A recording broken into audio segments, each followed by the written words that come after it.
Hi, welcome. My name is Kinga and I started making YouTube videos right after my divorce to document for myself and my closest friends how I am reinventing myself in my whole life. If you're not a friend, but you found this video well done, feel free to like it and subscribe to my channel.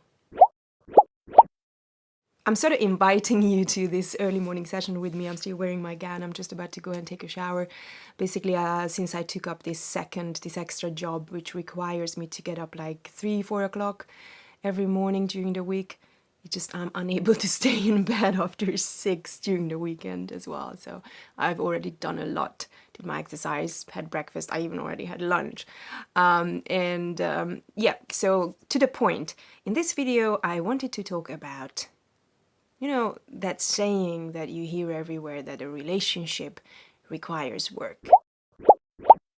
This statement has always given me this weird feeling. Like, I always felt like the word work means something sweaty and not necessarily difficult, but something that requires a lot of time and effort put into it, and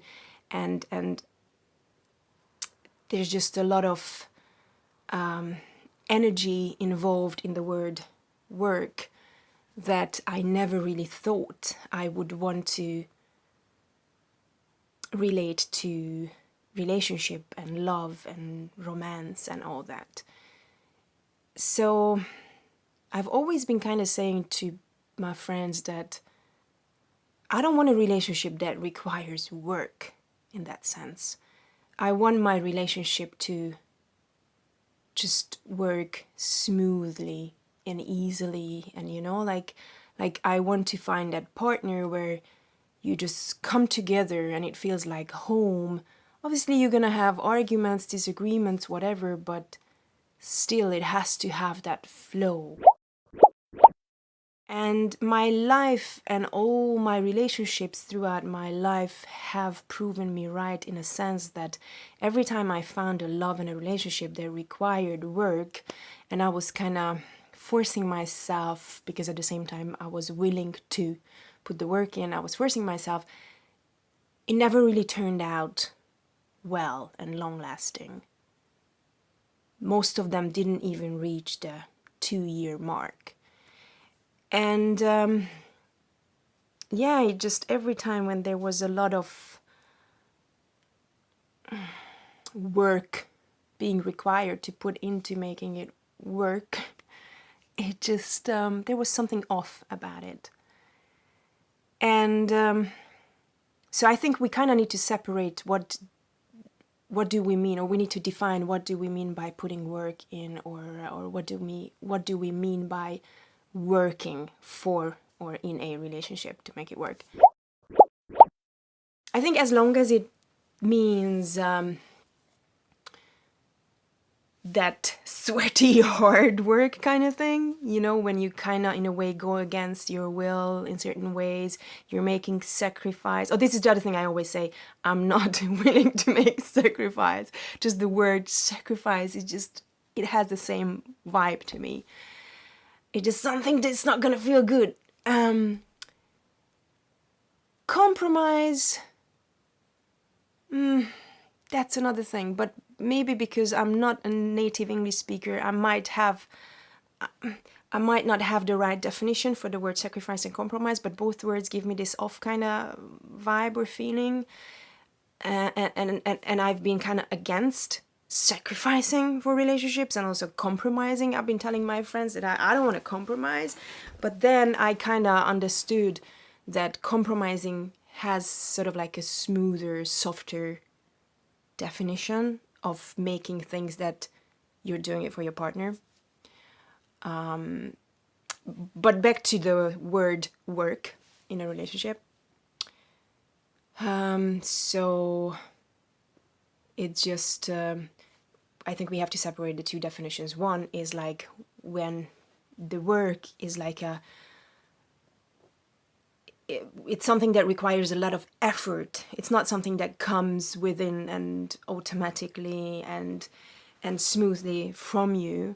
It's more like you want to go this way, but the other person want to go that way. So you're like either sacrificing or compromising to, kind of meet in the middle. And then it's something like an everyday, I'm just, talking in metaphors now. And you're just constantly making the effort, every day, every week to make it work. So I don't want that feeling. Or the other definition where the work means knowing, for example, this is very important, to know the love languages of your partner. And by understanding that maybe your love language is not the same, but for example, how can I say this?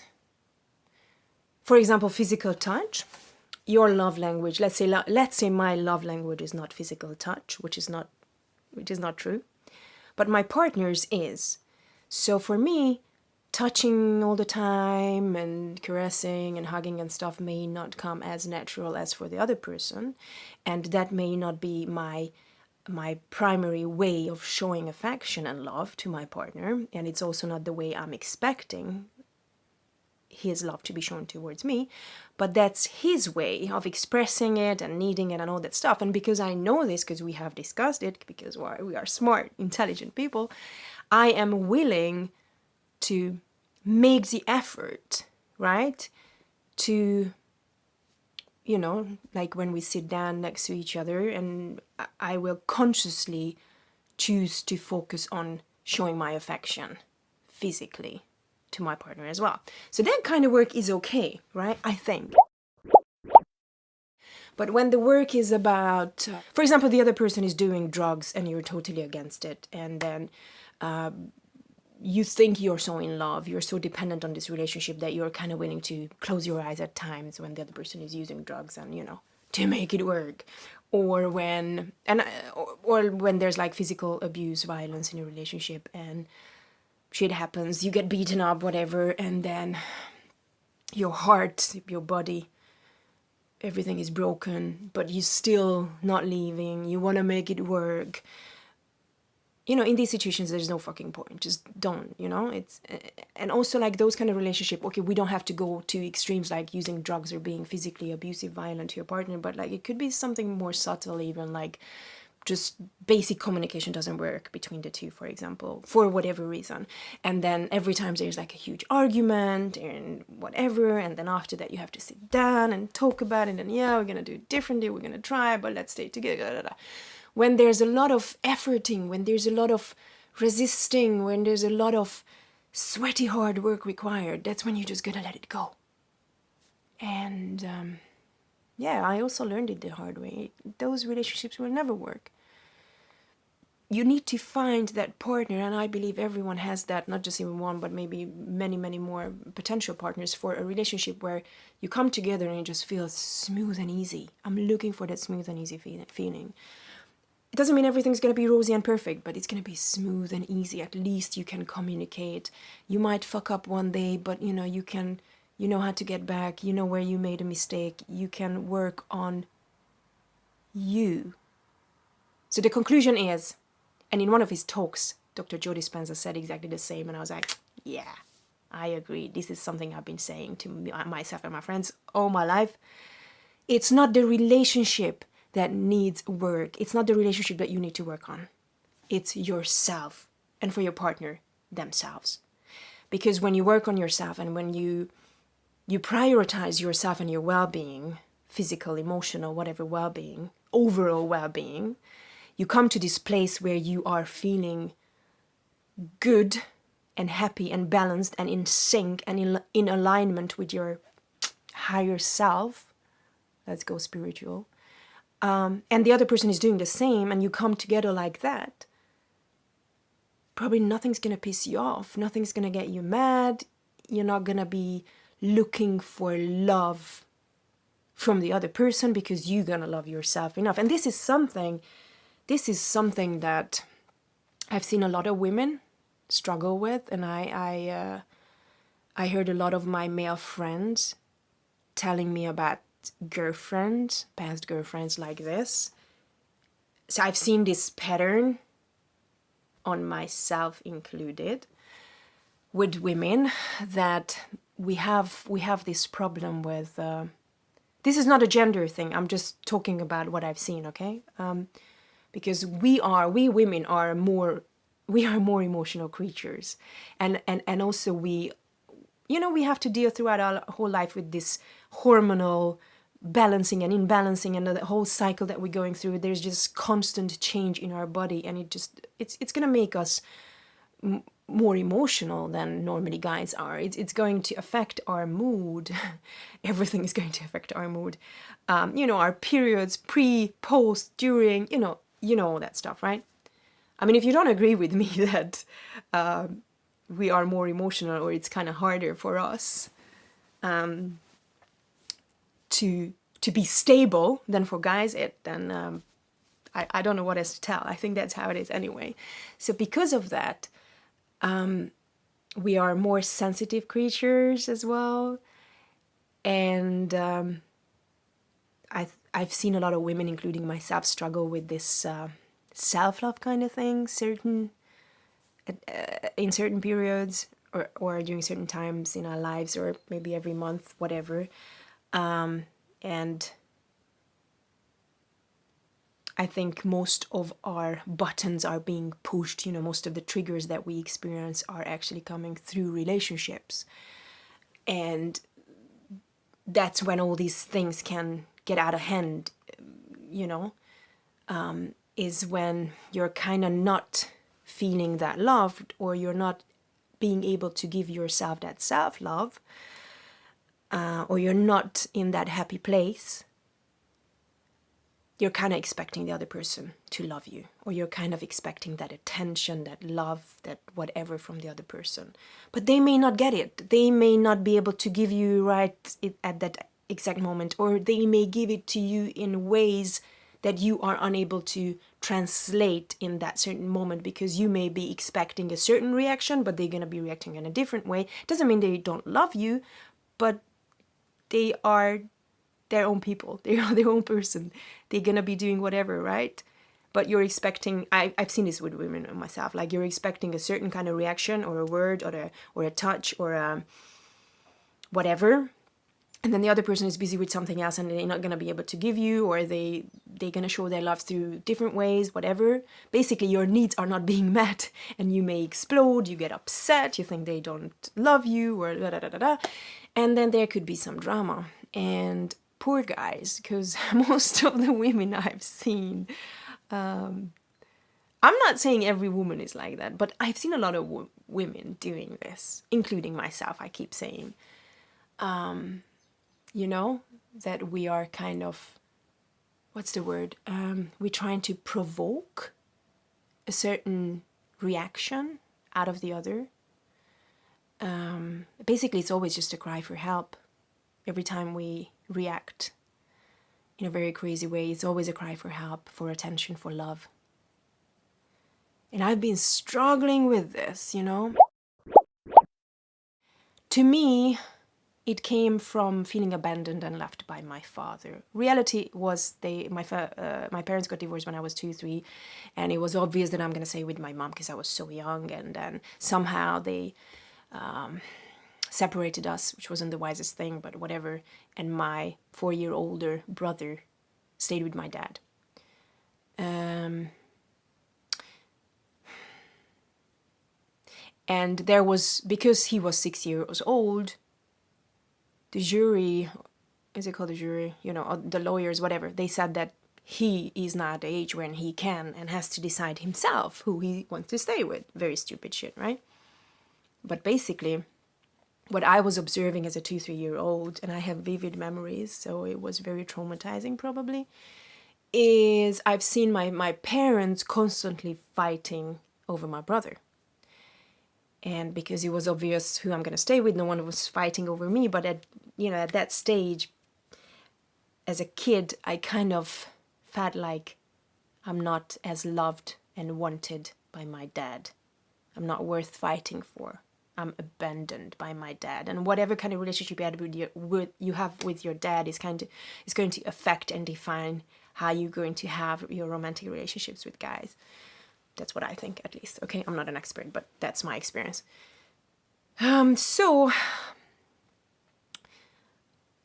I was seeing my dad every second week for the weekend only. Very limited, but that's how it was. And I think, or I kind of know, that I was constantly provoking him to show his affection, or show that he would do everything and anything not to lose me, or, you know. So I remember I did these games, mind games, as a kid. I don't know if I would have kept doing it later on, because unfortunately my dad died. He passed away when I was 18. But up until my teenager years, I remember I was doing these mind games with him where he did something or said something and I got kind of upset. I don't even know. They were probably really minor stuff. Got upset and I went sulking. I went into the other room and I was tiny, so I climbed under the desk and I was there like this, okay? And I was expecting my dad to come after me, comfort me, hug me and love me, and he did it every time. And in a way, it's the best he could do, right? And that's what I needed. But at the same time, it created this imprint in my mind that this is how I behave with men whose love is important for me. This is how I behave so that they can express their love. This is how I find out if they truly love me or not. Very stupid. But now, being 40, I see the pattern. And I spoke to a lot of women who have very similar issues coming from some sort of childhood trauma. And if you're one of those women, here's my trick. This is what I've been doing recently. You grab a soft pillow, especially in the moment when you feel like maybe you're in a relationship and you feel like you're having a shitty day, you're emotionally vulnerable, you're not at the right place, you're sensitive, whatever, you know. Just grab the pillow or just put it in front of you, whatever, but you imagine that it's your younger self. Sorry for the birds outside, can you hear them? My window is open. So basically you're projecting the image of your younger self into the pillow or onto the pillow. And then your adult self, this present self, is coming along and it gives it a hug and it loves it. And you can tell it stuff like, you can keep being a child. You can keep on being a child. I'm here to love you. I am the adult version of you. I'm here to protect you and love you. And I will always be here for you. I will always love you. I will always protect you. And I'm taking over from here. And just keep doing it. It's going to make you cry as well if you do it well, trust me. But feel this love coming onto you. And the reason why I said I'm taking over from here is because in those situations when we have this lack of, or this void or this lack of love, and we want to provoke our partner and stuff, we start behaving in a way how our child self or younger self was behaving in the moment of the trauma. Like, for example, I had most of these trauma when I was like 3 years old, let's say. So every time my button is being pushed, something switches. And I switch back to that 3-year-old self of me, and I can behave like a 3-year-old. I mean, with time, with years, with understanding, with all these, practices and stuff, it's getting better and better, and I'm getting more conscious, and, lots of meditation. It helps you stay a bit more present and, be able to see yourself from outside, and that's very important. You need to be able to kind of have this split where your adult self can kind of step back and observe what the hell is going on and take over, not let your 3-year-old run the show, basically. And I'll tell you something, what happened, because of this issue, I think most of the time, my relationships were not working, and they were definitely not long-term, and because of many other issues as well. Every relationship was different. But I believe that every relationship is an assignment, We come together because we have a task normally to heal ourselves, help the other heal themselves. So every relationship is very important, and they all prepare you for the next one. And then my best and longest relationship was with my ex-husband, who I was with for 7.5 years. In my previous video about grieving my ex-husband, if you listen to that, you can find out you can find out the reason and the connection we have and the reason why we got separated and all that, because right now you may not be able to understand it if this is the first video you're listening to. Like, oh, they loved each other, but then why did they separate? Anyway, go back to that video and find out. So we met on an online dating website. He was already living in Sweden. I was living in Hungary. And 2012, December 21st is when we started to talk. First, I ignored him because by then I had enough of dating, and I was like, he wrote to me. I didn't like him on his photos. He's a very good-looking guy, but his photos were shit. And I was like, And then, so I just ignored his emails, and then he wrote to me again, and that was something so funny, and it just cracked me up so much. I was laughing so hard. And then I decided to respond to him, and then we started talking, and we never stopped talking ever since. We were going on for days, with our headset in our ear, and constantly, non-stop. We were even sleeping with our earpiece on, listening to each other's breathing, him snoring, whatever. Okay, and here's the point. Before I get all too romantic, here's what he did and said that really was like, oh, he's my person. And he was my person for that almost a decade. Just because something ends, it doesn't mean it was not perfect then. Just because something doesn't last forever, it doesn't mean it didn't have its place and time, or it didn't have its healing power. It was very healing to me. I needed that relationship. He needed that relationship in our lives. So by then I was very disappointed by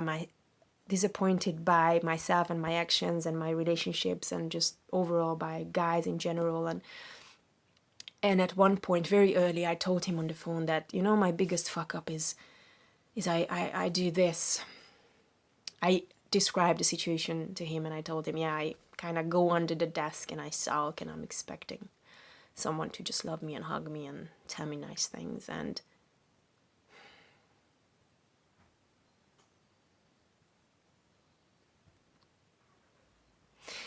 up until that point, most of the guys I met said that you need to go and see a psychologist, you're blah, blah, blah, blah.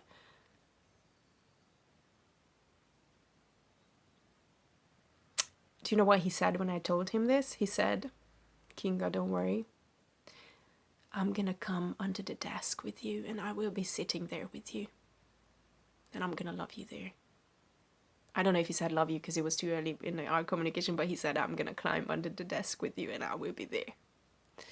And when he said that, I felt that safe, whatever comforting feeling that I was probably looking for in every man that I couldn't get from my dad. And that was huge.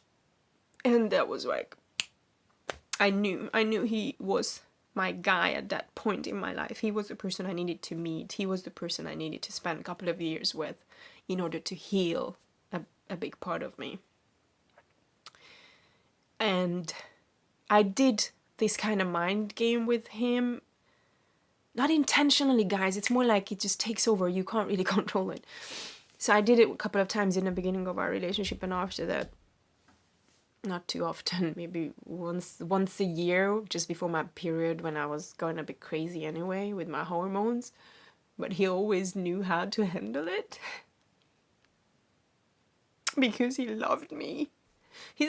Oh God, why am I crying? Okay, I'm not. Don't take it wrong. I'm not crying because I want to get back together with him. No, we love each other. Like, he's my bestest friend ever. He's very close to me. We don't have any romantic thingy going on between us, but we have this very close relationship. We feel like we are twins. And right now when I'm crying, it's probably just a healing kind of crying as well. Anyway, I just wanted to tell you that don't be ashamed if you're doing something in your relationship, more like a pattern that keeps coming back and you're fighting it, but it keeps coming back and you're fighting it, and don't be ashamed. Just make sure that you understand it, you understand yourself, and do stuff like what I showed you with the pillow. Because self-love is very important. We shouldn't be expecting the love from others. Okay, we have to find it in ourselves first. Because that's, that's only then can we come together with others and love them. We have to fill up our own little empty tank first to be able to give to others. So I'm just telling you this, don't be ashamed. Just go to therapy. I went to so many.